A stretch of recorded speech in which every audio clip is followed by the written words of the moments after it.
We wanted more clarity as far as the card for All In with 3 weeks to go.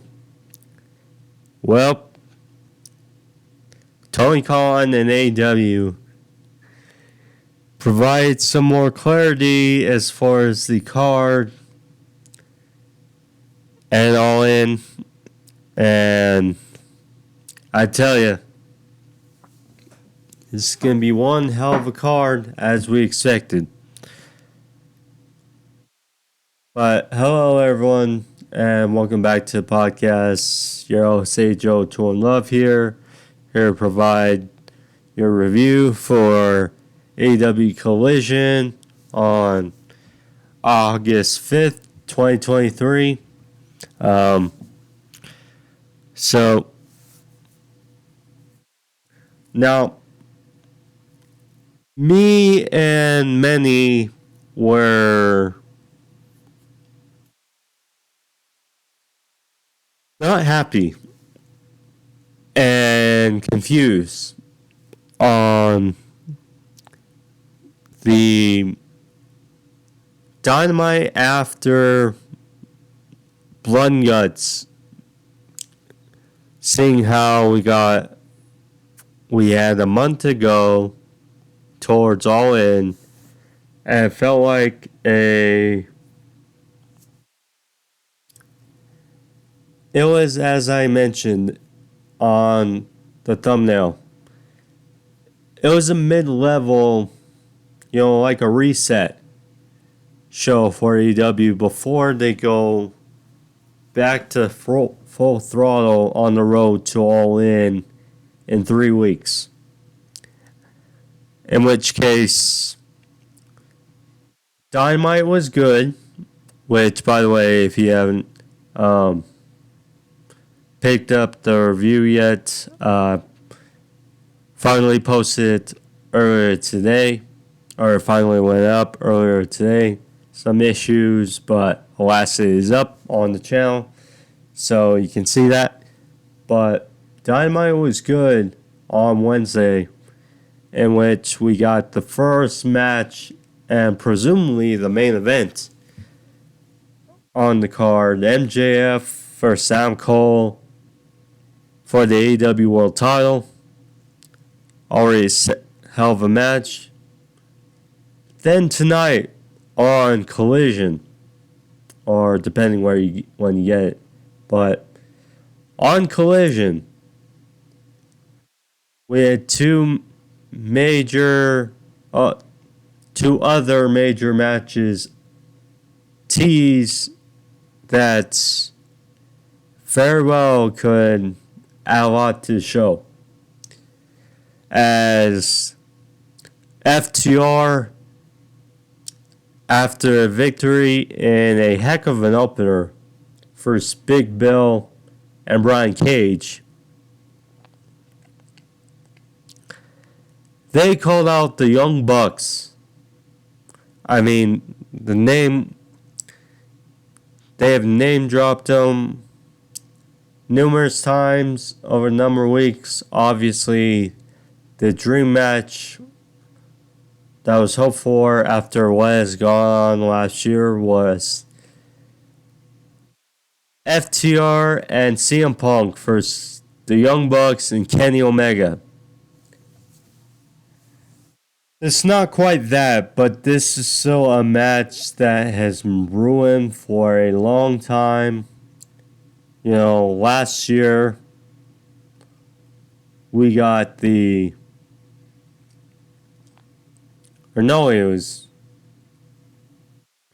but nonetheless, the first go round, I mean, it was a dream match before AEW.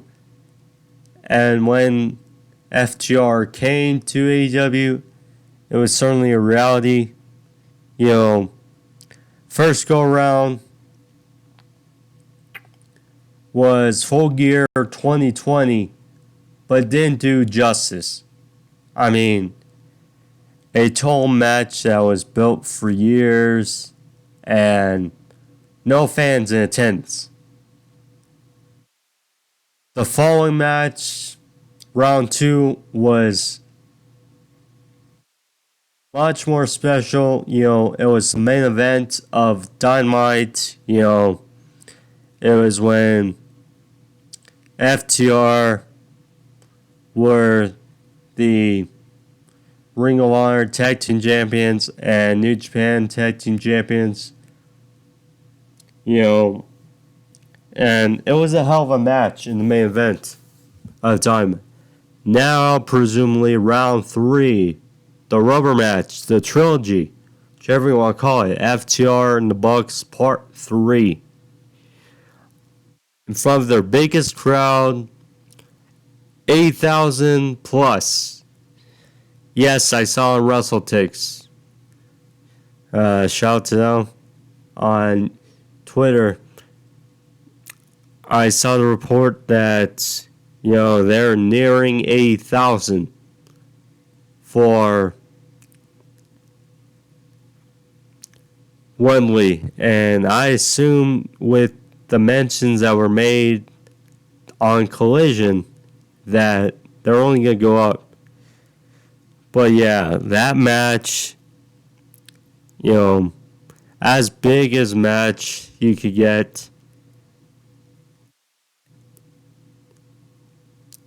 And in front of their biggest crowd, for the AEW World Tag Team titles. The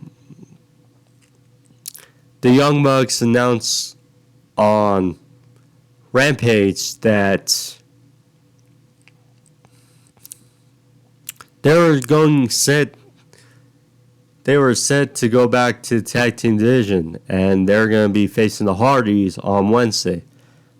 So I imagine we're going to get a response from Matt and Nick Jackson on Wednesday. So there's that, part A. Part B. Now,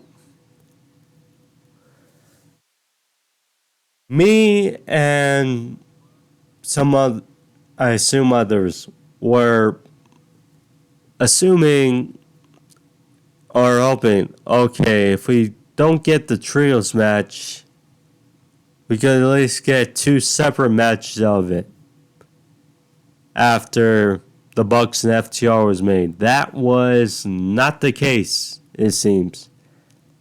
Samoa Joe, who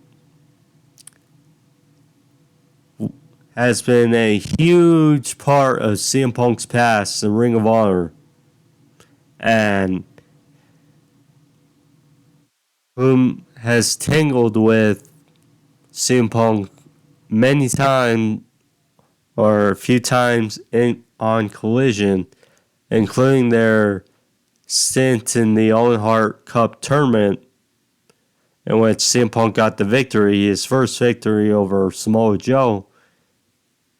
Yes, Samoa Joe called out CM Punk for Wembley. And, saying this is a legacy match, that their legacy cannot end on a roll-up. I agree. 2 legends for pro wrestling, 2 of the biggest names. Yes, it's not CM Punk versus Omega, but at the same time,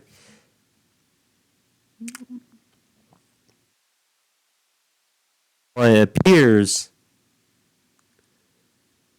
Samoa Joe, as he said, he doesn't have a dance partner for Wembley.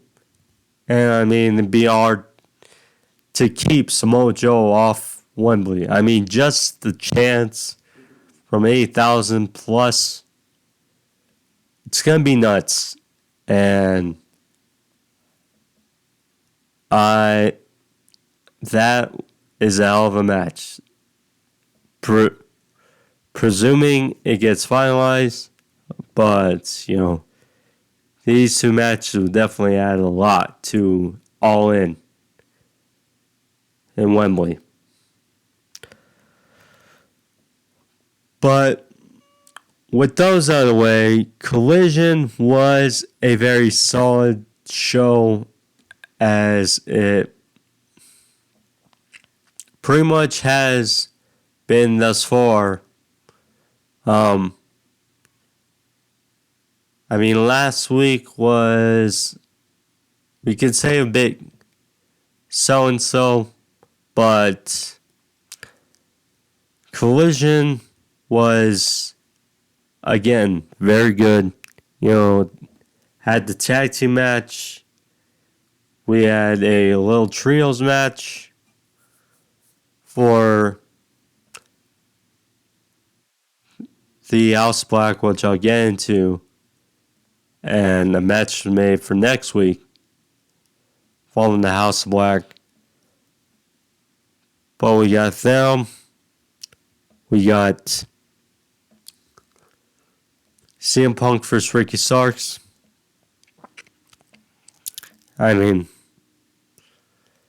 Overall, Collision was good and stout. And we'll go over all. Last, thank you for joining me, as I mentioned.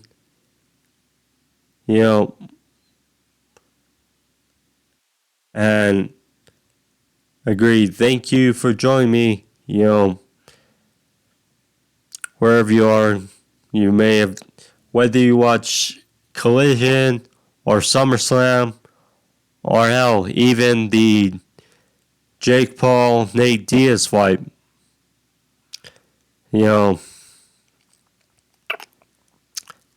Glad you're with us, and glad you're watching the review. And I mentioned on my Dynamite review, provided I can get some highlights and stuff, I may have a SummerSlam review for Monday. So keep that in mind.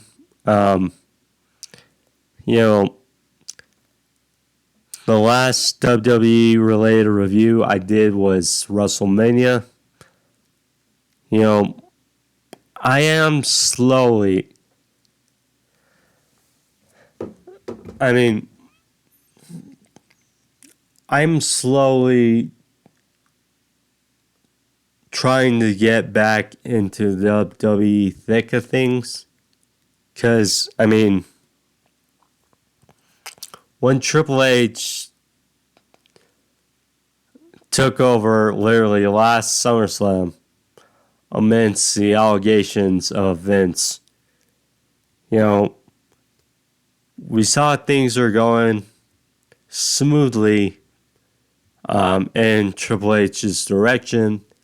And then when Vince was basically put back into power, slowly but surely, we saw the product dip in entertainment.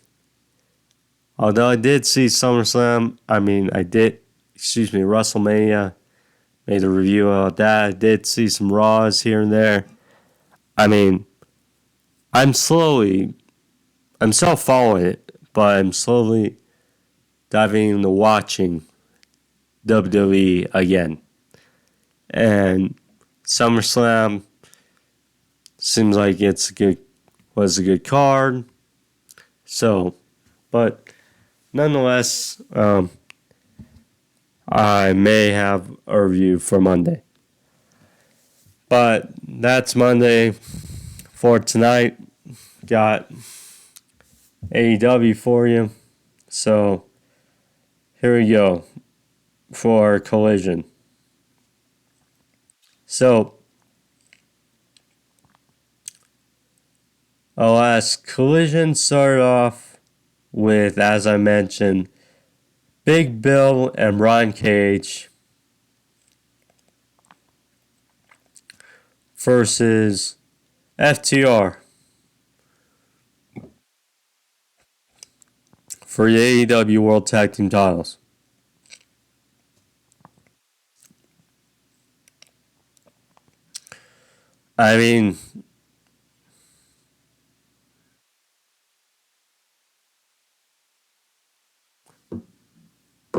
This was, first of all, Big Bill and Brian Cage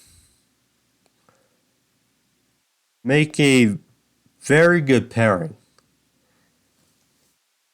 It just seems like they feed off each other well. I mean, first they were included in the Blind Eliminator Tag Team Tournament.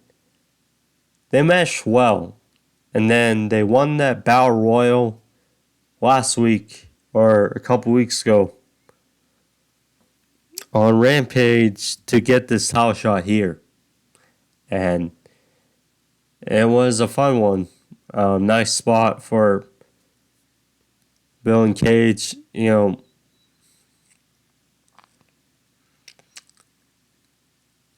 I'm not sure because I don't watch Ring of Honor. I do follow the clips and stuff, but I'm not sure if Big Bill was announced as a member of the Mongol Embassy, because Brian Cage is obviously a member of that faction. I mean, nonetheless, they are a good pairing, and it's good to see them doing something with Big Bill, it seems. Because, you know, he's very talented. I mean, just the way he has changed from his WWE days to then had a solid run and Impact, and now he's part of AEW. I mean, just very good to see.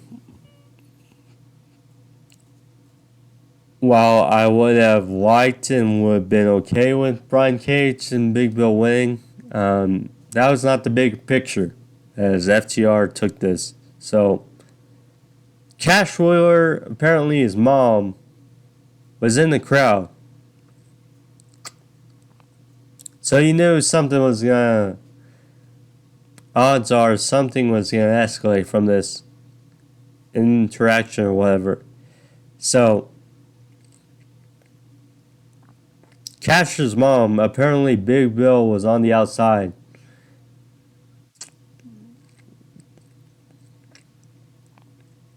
And apparently his mom, you know, slapped Big Bill across his face, which, you know, big guy, and, you know, his mom's not exactly the tallest, but, you know, nonetheless, was good. So, Cage and Bill had the advantage early. Crowd got a bit behind them for a bit, but Cage hit a big, you know, superplex back in the ring type of deal on Dax for near fall. Great spot here as they hit basically a Doomsday Bulldog, like a hot shot kind of deal. So we know Brian Cage is no small man. As Dax Harwood got Cage on his shoulders, and then Cash came off the top with a big Bulldog on Cage for a near fall. And then Cage showed his power. So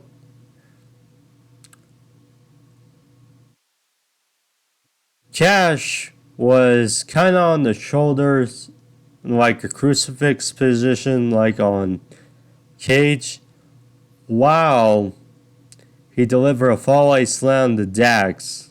So kind of like a double throw situation for Brian Cage. And then one of their closest spots of the match. So Cage had Cash up in a super or suplex-like position,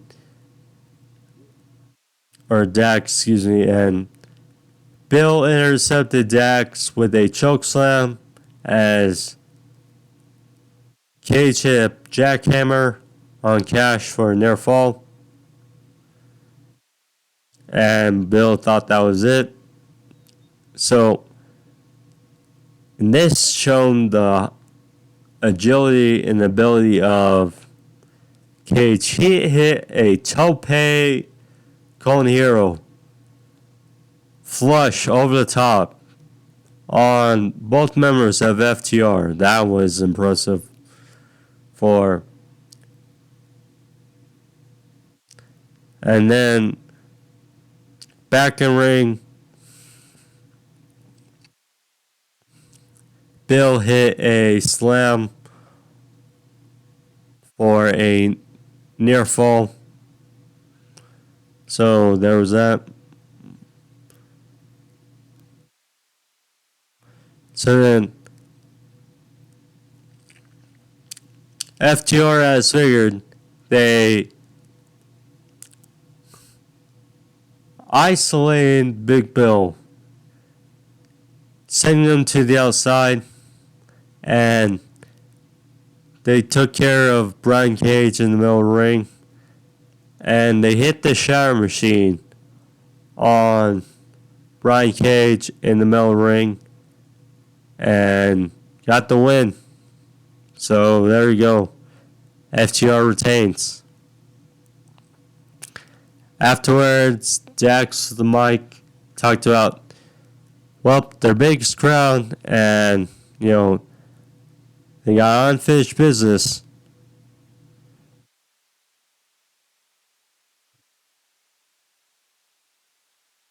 And they mentioned the Young Bucks.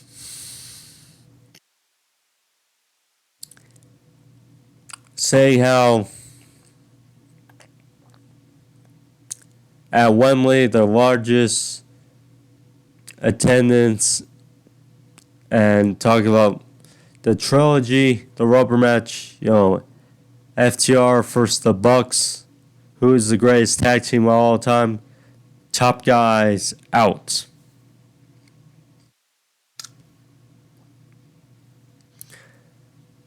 I would be so excited for that match. I mean, that match, you know, we were always thinking, you know, it's like, when is the third match going to happen? Because, I mean, I mentioned earlier, the first match good, but no crowd. Second match was very good, much better, and crowd back. But you were wondering, when was the trilogy going to happen? And you thought maybe issues, there were rumblings, gossip, just whatever about Bucks and FTR. Well, they got their biggest crowd and their biggest show ever. And looking upon a card as good as it can get. FTR Bucks round 3. Doesn't get much better for a tag team title match than that. I will say.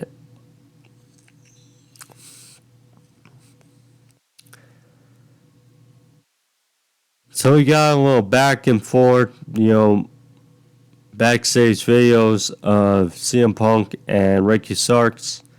I had their real world title match later tonight in the main event. So there's that. Bullet Club Gold continued to be gold pretty much on AEW and Collision.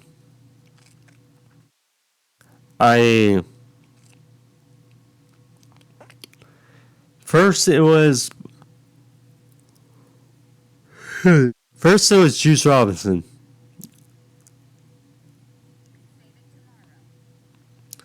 So then it was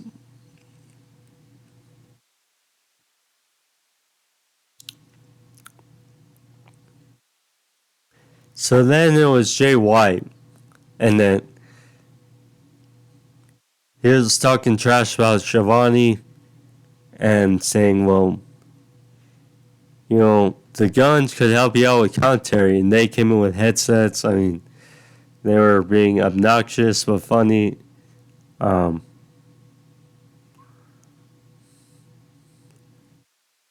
were mocking Shivani's "It's Sting" chant. I mean, it was silly. But, yeah. And it was announced a prompt match. Jay White versus Metalik later on the show. So, there you go.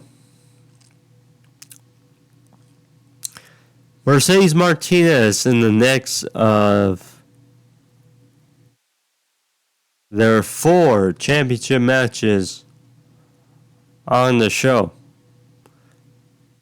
This was the crowd reaction seemed weird, but I thought it was a decent match here. Mercedes is good. Kris, now that she's back, she needs to be put on TV more. We know how good she is. But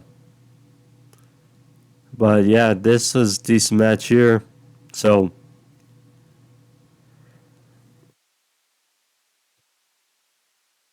after Mercedes was being up on Statlander near the ropes, Sapphire back with a snap power slam for near fall. Looked like Sal was going to go for a moonsault or something off top, but Mercedes caught her and delivered a release German off the top. So that was a nice spot. Then she had a running knee for it too. Statlander then fired back. She had a twisting fisherman suplex or driver, whichever you want to say, her too. Mercedes, she caught Statlander, so it looked like Statlander was going for a victory roll, but Mercedes caught her in mid-move and delivered like a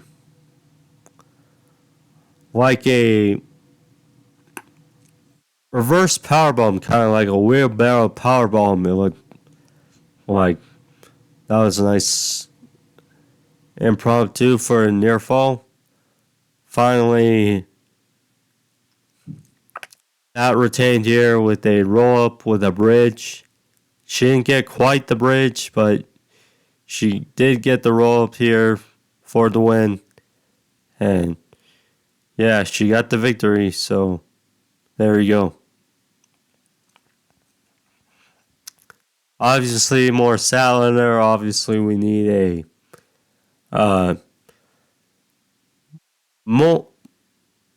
with the whole women's wrestling stuff last week. I mean, this is a start, it seems. So, post-match, it felt a bit random. So,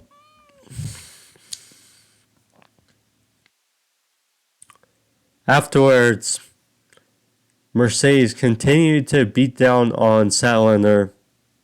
Diamante all of a sudden came out. Didn't really get a reaction. And she looked like she's trying to fend off Mercedes for a sec and protects that. That was not the case. They continue to beat down Statlander. And then finally, Will Nightingale, like last week, when she saved Statlander from Mercedes.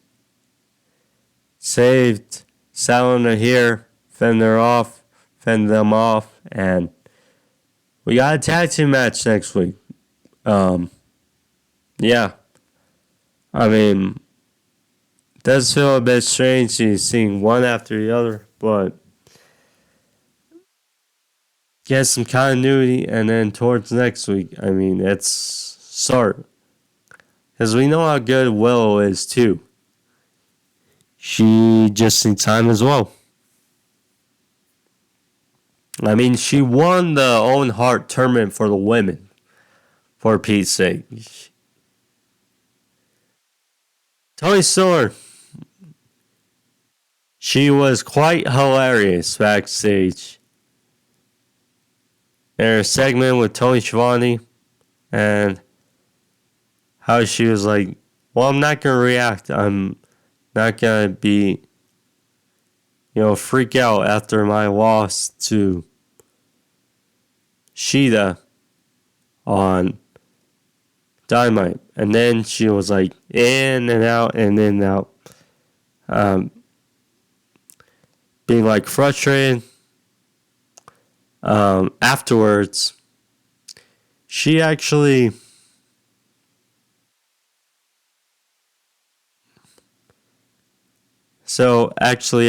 at the end, she was like, this interview is over. She's going to leave. So you can shut up, Schiavone. So he was just trying to go into the next segment, and Tony was like, shut up, Schiavone. So I heard also that Toni Storm is also going to be filming a role in a movie. So that is another reason why she seemingly dropped the title of Shida on Wednesday. So,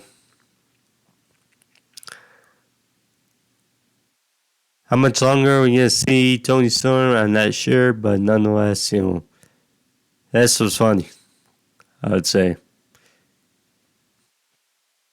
Samoa Joe vs Serpentico.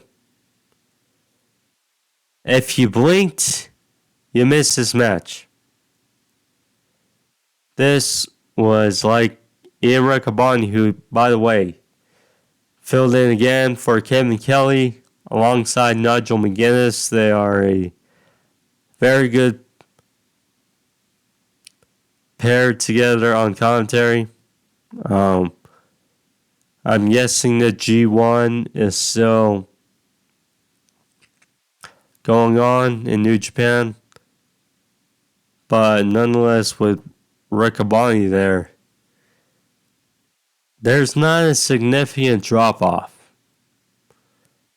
You can honestly say with Kevin Kelly and Riccaboni, as Nigel is great on Duo.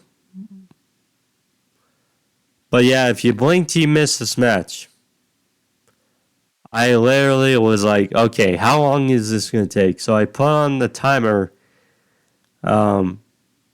right after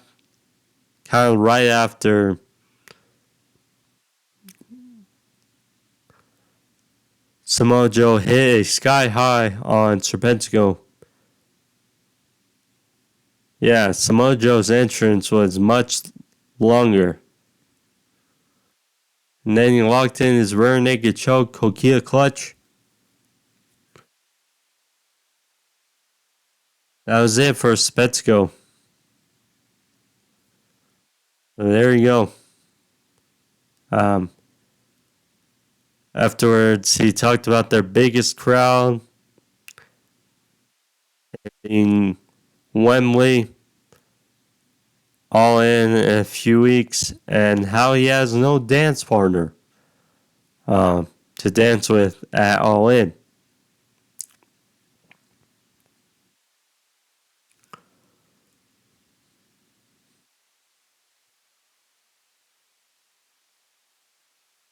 So, anyways,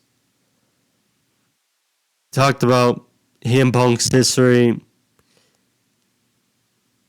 Really didn't say him by full name, but went about their history. hiccup in the Owen Hart tournament and saying that their legacy, now they spent hours in this ring together, their legacy together cannot end on a roll. So basically, this like a legacy match for Wembley, and he called them out, saying that this is only for 1 week, and if you don't dress me by next week, then I'm gonna force your hand. So there we go about it. Samoa Joe calling out CM Punk. Now, the thing is,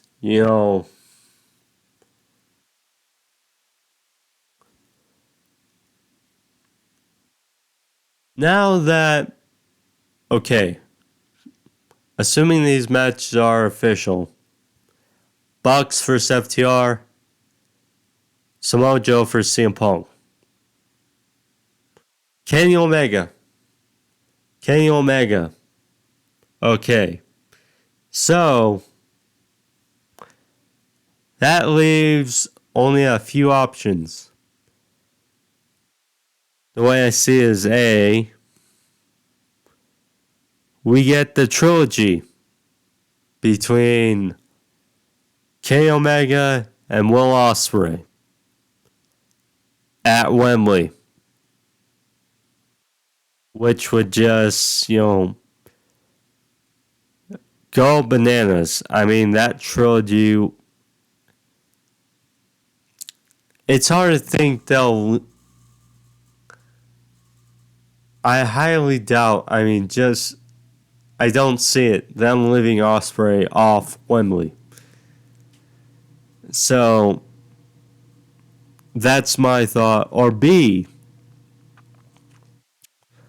they do something with Jericho, Omega, and Takeshita. Or also including Ospreay some way.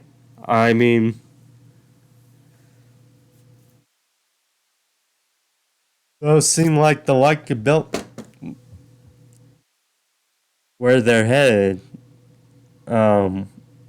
Obviously, we shall see. But with the Bucks,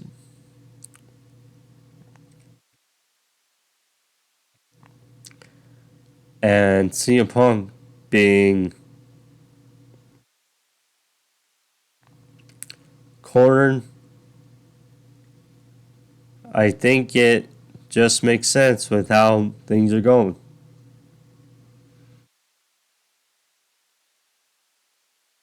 So, next up,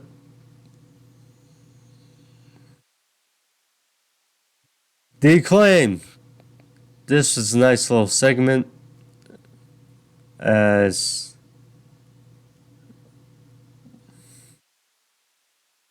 Tony Schiavone sat down with The Acclaim, and was probably a pre-taped thing, but he sat down with The Acclaimed, talked about Billy Gunn, talked about him, taking off his boots and leaving him in the ring last week, talked about the road and helping him.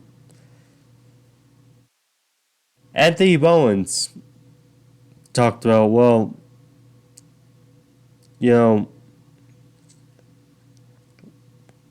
or actually his caster saying that,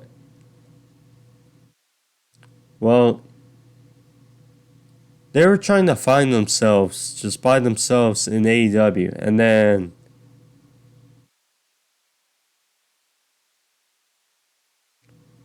Billy Gunn definitely helped them, with the Scissor Me Daddy movement. That's just the chant, was over. But then it obviously fizzled out. So then, he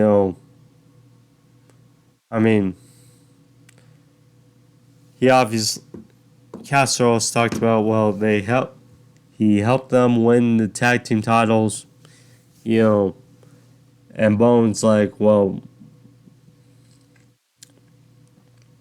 he feels he cost them the tag team titles. He feels, you know, he lost to Malachi twice, and he feels that he let us down. And they started to think, well, maybe we let him down getting back to the mountaintop. So he got emotional and said, well, you know, if you're sitting on your couch looking at us right now, he's saying us, you know, please, you know, try for one time. Scissor me that, yes. So there was that.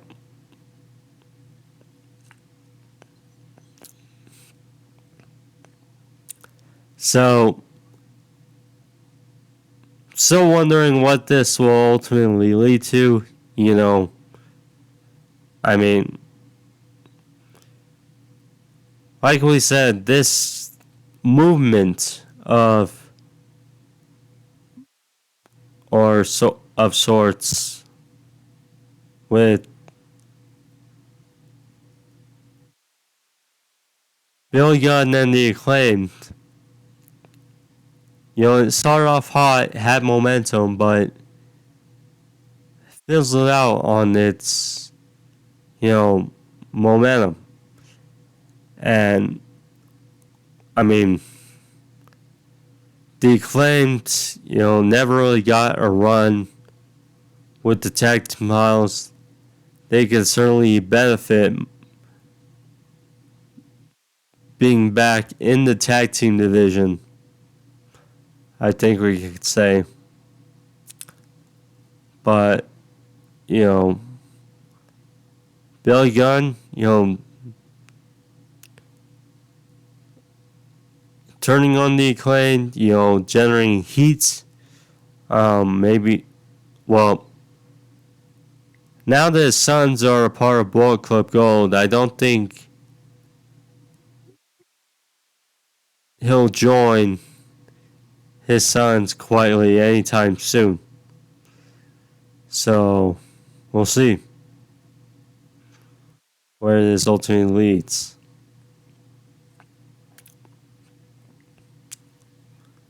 But I did, for the most part, enjoy this segment.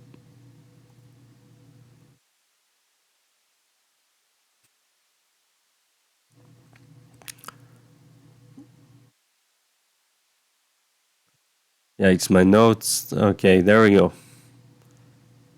So then we get to the third of four title matches. This was kind of impromptu, but we got the Acclaimed, or excuse me, House of Black. Just got from the Acclaimed, okay. But the House of Black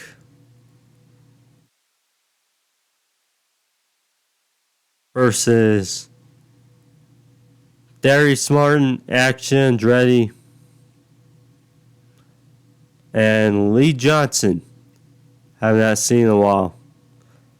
Lee Johnson. So this was first time in a while. I mean, good. First time in a while. And it's crazy to think, as Nigel mentioned, they are the longest reigning now trios champions. I mean, funny to think, you know. I mean,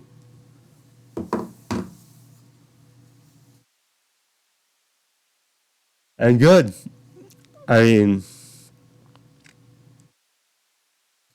I'm sure plans were different, you know, because, well, I mean, to be honest, they should have been the inaugural champions. If not, yeah, it should have been the inaugural champions, having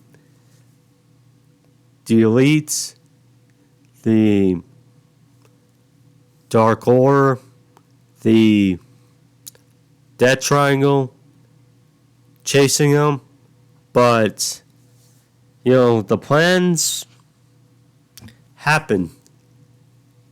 I mean,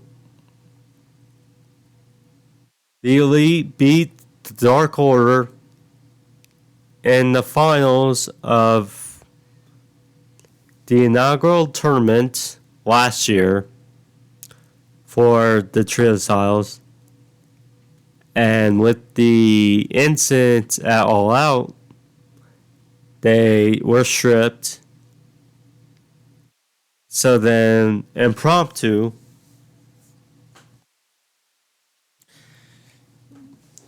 the Best Friends versus Death Triangle match that was made for Dynamite ultimately became the match for the vacated Trio Styles, which Death Triangle won. And deserved, they also deserved their moment. And then it was so on. Then the Elite return. We had that great best of 7 series in which the Elite won, the Trio Styles back, and then they weren't doing anything for a bit, and then the House of Black took them at Revolution. Their reign, it's been alright. At first, they were kind of doing something and fizzled. But with the Andrade feud, they're slowly have been doing a little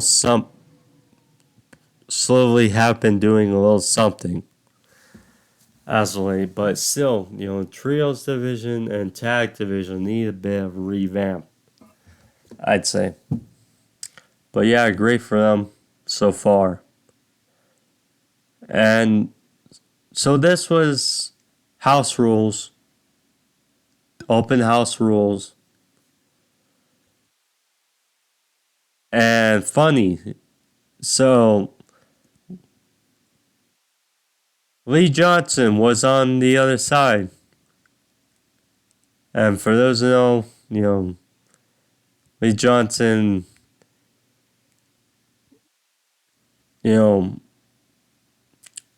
Joey Hart engaged, and it was hilarious seeing the stipulation that Joey Hart was banned from ringside, but they managed it well, So, yeah. It was funny, but the match was short but sweet.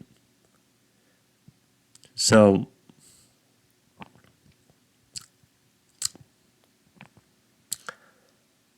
the house had the advantage, for a while. Brody King hit the rolling cannonball in the corner and then hit a big forearm on Lee Johnson. And went for the cover, but was broken up by a 450 by Andretti, which I have to say it was probably too close, as may have slowed the count a bit, I'd say.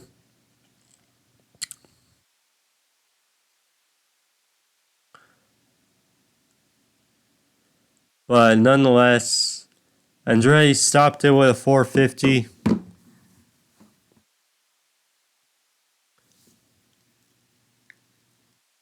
He did hit a dive on the outside.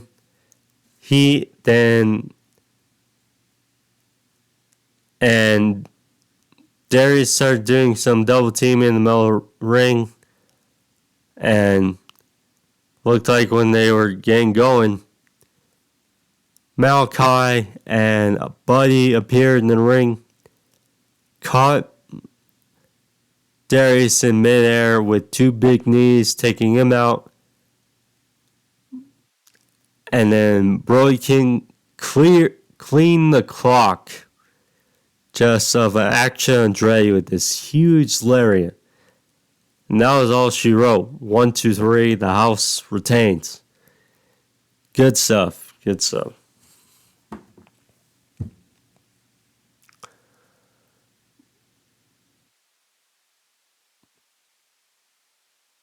Powerhouse Hobbs. He was backstage, confronted by QT Marshall, and Harley Cameron. Present them with opportunity. So, first he came with a gift, talking about beads, saying the finest beads they could find in town, gold. So, Harley presented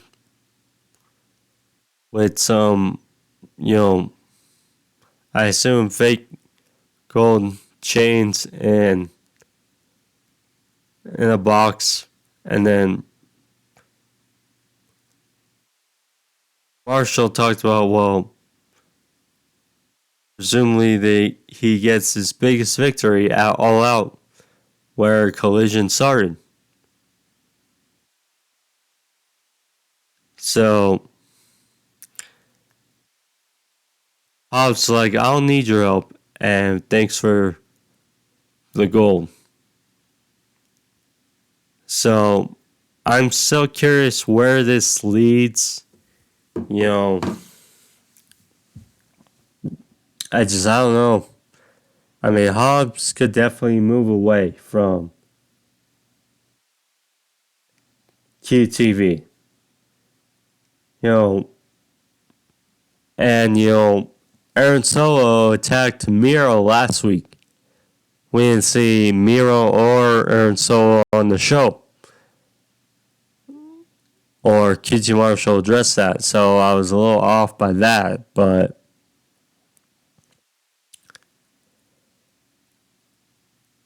is this going to come and play it all out? I don't know.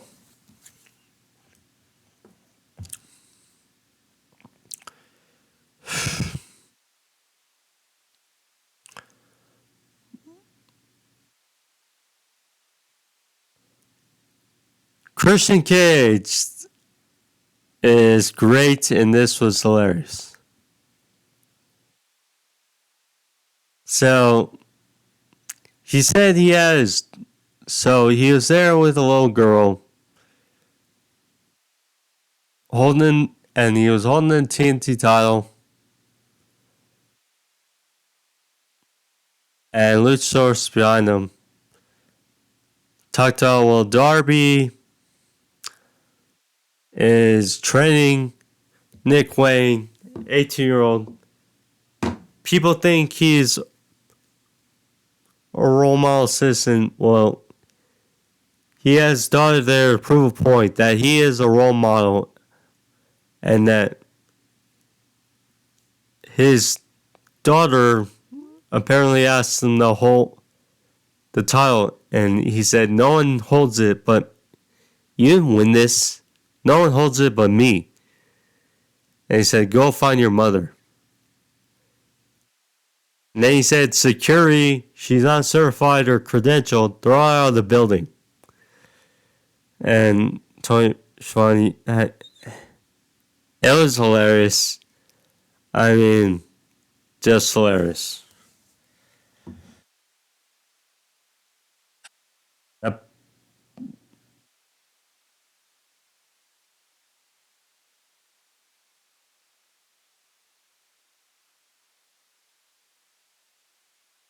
So, yep.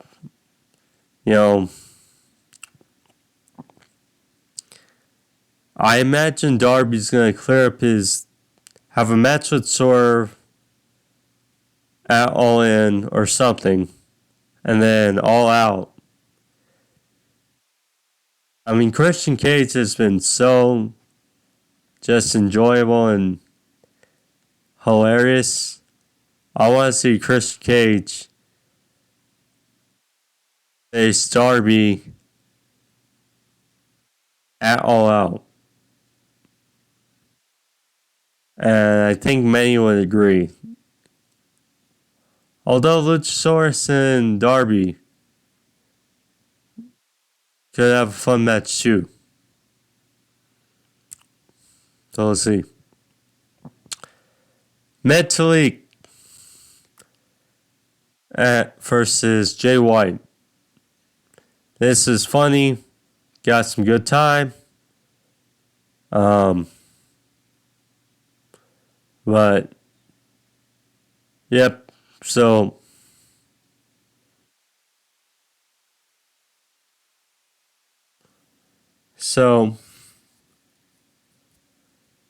the Guns were at ringside, or were on commentary as well. They had their fake headsets, they were doing commentary. This was funny.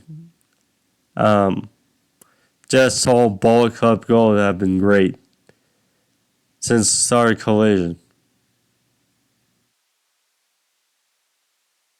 So,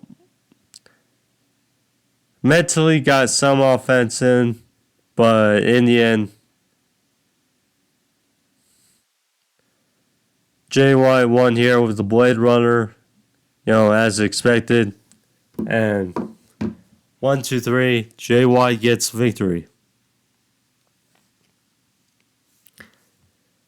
Now,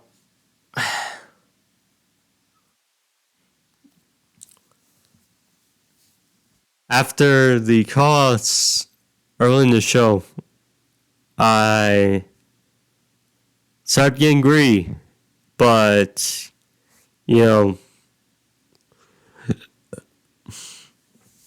I think people gotta be asking themselves as well, Jay White,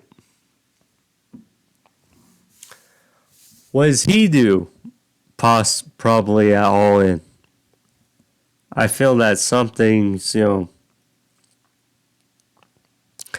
gotta come out either at All In or All Out. Just feels he's too good to leave off both shows. And All In, just how Jay White has been Bullet Club Gold in general. I mean, sadly, it's probably not going to be against the Bucks or, FTR, but we'll see.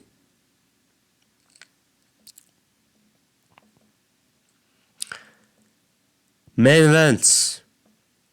Ricky Starks versus CM Punk for the real world title. Ricky the Dragon Steamboat as the guest referee. And Jim Ross was on commentary. Sounded much better than he did the last time when, he had reportedly fallen and had that black eye and, sounded very hoarse with sore throat. But he sounded better. Great to see. He's doing better. JR definitely. And match is good. Loved on Collision how they give their main events time. I mean, this was certainly given a good amount of time, and hard to complain about that. So, yeah, match is good. For a while it was a stalemate, and then Punk got frustrated. It looked like Ricky got poked in the eye, or he was saving his eye. So, pushed each other, and then they slapped each other, actually got, a bit personal. So, Punk was in the corner with 10 punches, but Starks hit hot shot on Punk, leveling him on the ropes, and then he had a baseball slide, knocking Punk to the outside, and Punk said, he was favoring his abdomen and his ribs, so Sarks then was focusing on Punk's ribs throughout the match. So Sarks hit springboard stomp on the abdomen of Punk. Punk managed to get through. He had a superplex off the top for a near fall, although he struggled to make the pin. Again, selling because he landed on his back. Punk went for the GTS, but was countered, but Punk countered that into a roll up for a near fall. Punk went for his running knee in the corner, but Ricky caught Punk, delivered a set-up powerbomb, then for a nice near fall. Sarks went for his version of old school, but caught by Punk, went for the GTS again, but Sarks reversed, sent Punk into the shoulder first into the post, then went for the spear, but Sarks caught nothing but turnbuckle, and then Punk then proceeded to roll up Ricky for a near fall, and then went for a roundhouse again, or roundhouse kick to the back of Ricky's head, but only got 2 out of it. Punk then went for a pile driver, but Ricky countered and hit an Alabama slam. So, finally, because you knew with referee Ricky Steamboat, something was going to happen. So,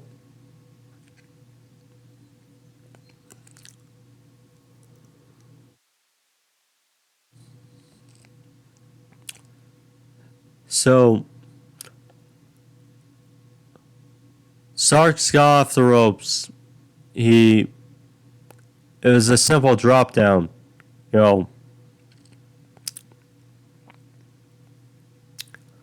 Sark jumped over Punk and then collided with the ref, sent him outside the ring.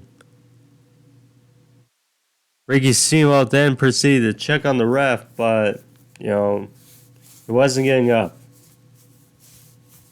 So then,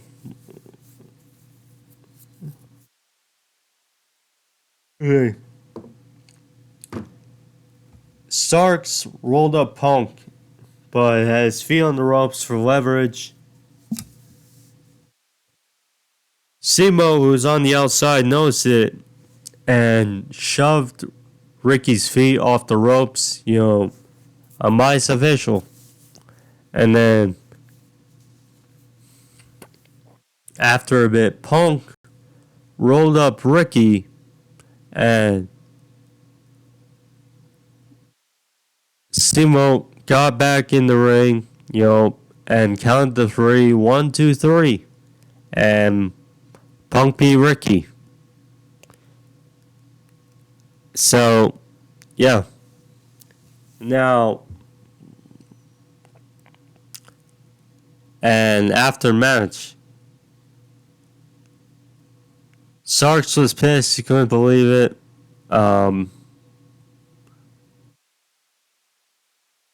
He ended up shoving Ricky Steamboat into Punk and then proceeded to beat down on Ricky Steamboat. Took off Steamboat's belt and then proceeded to whip him a number of times to the dismay of the crowd. So I think,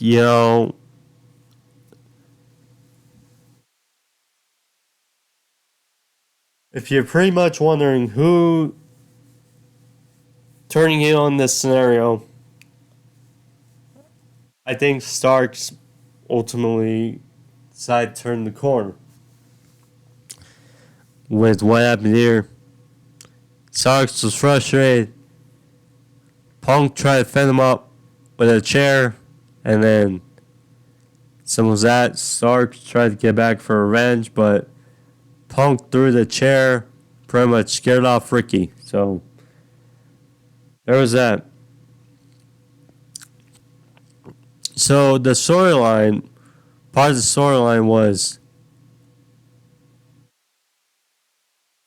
Starks couldn't beat Punk without cheating.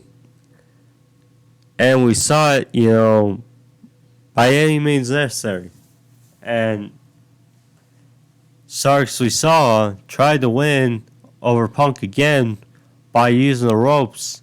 But this time, Simo saw it and prevented it.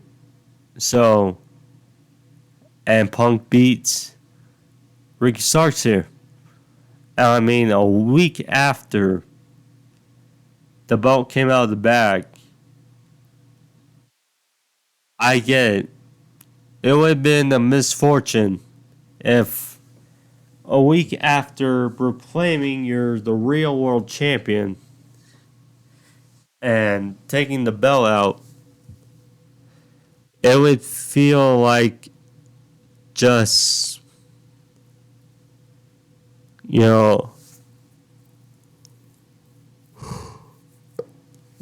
like he was fairly lying and felt like an egg on his face to lose in his first defense.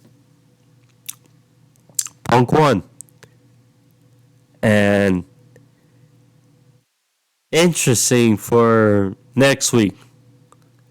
So they announced at the end of the House of Black versus Lee Johnson, Andretti, and Darius Martin match that next week on Collision it'll be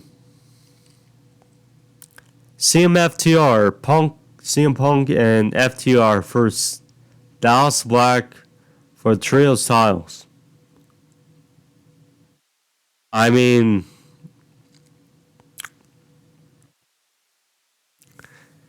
Samoa Joe said he was going to force his decision, Punk's decision, if he doesn't get an answer. So, I imagine we're going to get Samoa Joe involved in this match. And he probably costs, although it's kind of running into a bit of a corner because you got the Trios champions, you got the Tag Team champions, and you got the Real World Champion. So, dicey situation, but as we build towards All In. But alas, with the two other matches being teased, great to see. I imagine that's just going to help tickets go up even more. But yeah, nonetheless, Collision was good. I hope you guys enjoyed it as well. But if you did like this video, leave a like. Also, if you like Collision, leave a like, thumbs up. How about the video? Channel, subscribe as well. Check out the rest of the videos. Again, I posted my Dynamite review earlier Saturday morning. So, you can look at that as well. Monday, I may have a SummerSlam review as well. So, keep up for that. As for my pro wrestling reviews, got that shtick. So, thank you guys. Be safe. See you next time for Dynamite or SummerSlam. But take care. See you guys. Peace.